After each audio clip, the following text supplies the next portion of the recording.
қымбаты да айтуға болады бұны. Бұның бағасы енді мен айтып берсем 330-350 мың теңге тұрады мынаның бағасы. Қазақстан тиындарының, күмістердің арасындағы қымбаттардың бірі бұл. Бұнда қымбаттар бар, бірақ солардың бірі. Көрдіңіздер ме, қандай әдемі. 500 теңге. Несі таралымы 500 штук болғаннан кейін, бұл өте қымбат. Барлық коллекционерлерде бұл жоқ. Ол белгілі нәрсе, бұл 500 дана деген жетпейді. Барлық коллекционерге. Қазақстанда коллекционерлер көп. Біздің тиындарды даже Ресей, басқа мысалы Түркия, басқа мемлекеттерде жинайды. Сол себепті бұлар өте редкий дейді ғой. Редкий тиындар.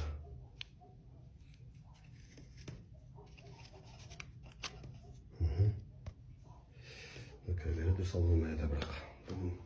Мысалы біздің жолбарыс. Мен сізді таныстырып жіберейін. Бұлардың тиражы көп болғанымен өте сұлу монета, сол себепті бұлар қымбат жүреді. Көрдіңіз бе, 2009-да шықты. Мысалы мынау күмістен жасалған, сарысы алтын, көзін көрсеңіз көрдіңіз бе, көзін міне. Ол кәдімгі бриллиант. Екі көзі, екі бриллиант қойылған. Өте сұлу монета. 100 теңге номиналы. Қазақстан теңгесі. Көбісі біле бермейді, бұндай тиындар бар екенін даже. Бұлар только коллекционерге арналып шығады. Нацбанктен, Қазақстан ұлттық банкінен. Бұның бағасы енді, мен айтсам, 95, 90, 100 мың теңге тұрады. Ал кезінде бұлар қайта арзан тұғын. 10 мың теңге осындайдан шыққан негізі. Қазір енді өткен сайын бұларды табу қиын болғаннан кейін бағасы да сондай қымбат. Бұл біздің шаршы деген тиынымыз. Бұның таралымы жаңылыспаса 1500-2000 болу керек. Бірақ ондай қатты қымбат емес. Алтыннан, күмістен жасалған тиындар. Тағы да. Одан кейін жаңа жылға арналып шыққан тиындар бар, мысалы. Жаңа жылыңызбен деген, туған күніңізбен деген тиын бар. 8 наурызға арналып шыққан тиындер бар. Бұлардың таралымы 4000 дана. 4 біршті болып шыққан. Енді әрқайсысын әртүрлі шығарған ғой. Мысалы, мынау Аттила деген тиын, күміс алтынымен. Осындай тиындар да бар. Мысалы, қандай әдемі, міне көрдіңіздер ме? Осы монета жинасам, жәндегі көрсем дейтін жігіттер болса, мен Каспий Голдымды жазамын астына, ютубтың астына. Сол жерден маған шықсаңыздар болады. Мынау Әмір Темір біздің. Әмір Темір.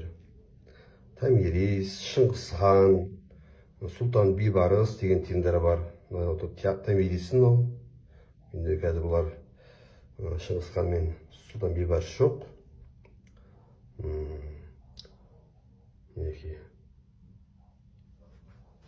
Одан кейін бәрі Золтан Мамадов дейді мынау біздің. Бұланның басы. Бұл да өте керемет сұлу монеталардың бірі. Столица стран Евразис дейді. Яғни Евразиске шыққан Астана қаласы Бәйтерек. Мынау біздің кірпі, қара кірпі. Әрқайсының бір өзінің бір кереметтігі бар негізі. Қара кірпі, көрдіңіздер ме, қандай әдемі жасалған. 500 теңге. Біреулері 31 грамм болып шығады. Біреулері 24 грамм. Бұның килограммдықтары да бар. Мысалы, 1 килограммдық күміс тиындары бар. 1 килограммдық алтын тиындар да бар. 2 килограммдық алтын тиын да бар. Енді әртүрлі болып шығады. Енді 2 килограммдық алтын тиындар Бізде жоқ, барлар бар ғой енді. Енді 2 килограмм алтынды есі қанша тұратын жобасы, пәленбай миллион тұрады. Әрқайсысының қолынан келе бермейді алуға. Манол деген тиын. Мінекей. Бұны шарт көрсетейін.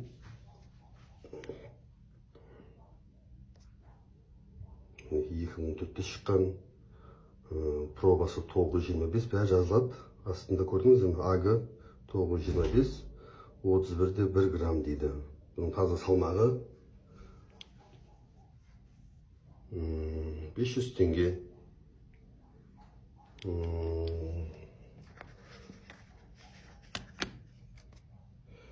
Муфлон деген тиын, 4 муфлоны дейді.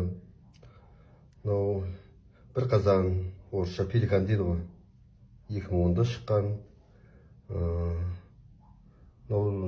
Жалбағай дейді, жәндегі калпица.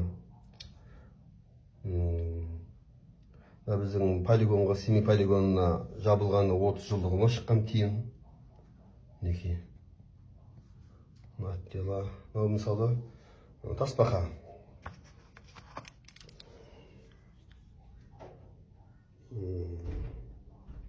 Көрсеңіздер, тасбақа 2017-де шықты ма?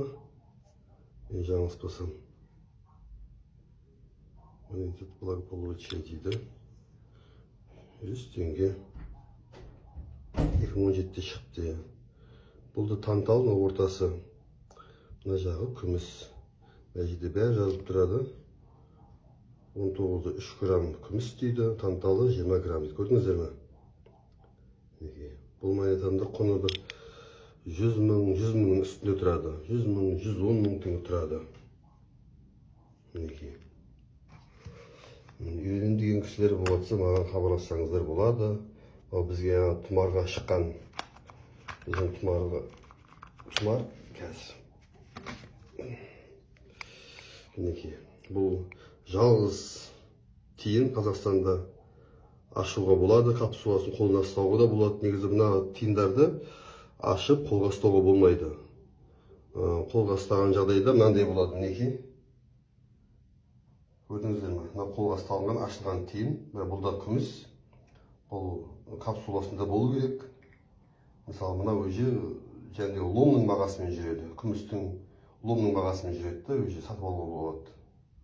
Мысалы, мынау таяқта бұл. Мінекей тазы. Мынау үйсіп тұрған жаңа дейді бұл енді.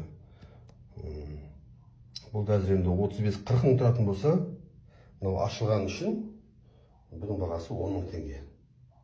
Ар кетсе бір 15 мыңға өтер.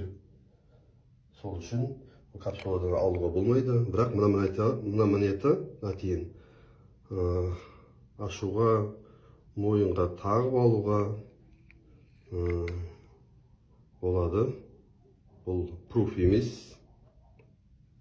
Көрдіңіздер ме? Қандай әдемі. Біздің тұмар.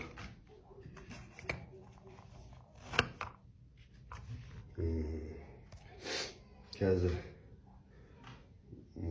TikTok'та каналым бар менің, арнам. Оғанда прямо шығып тұрам.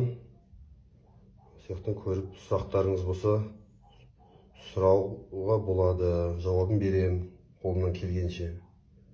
Мінекей. Мысалы, Сидоркин дейді. Сол мынау Кисамиддинов, Қалмықов.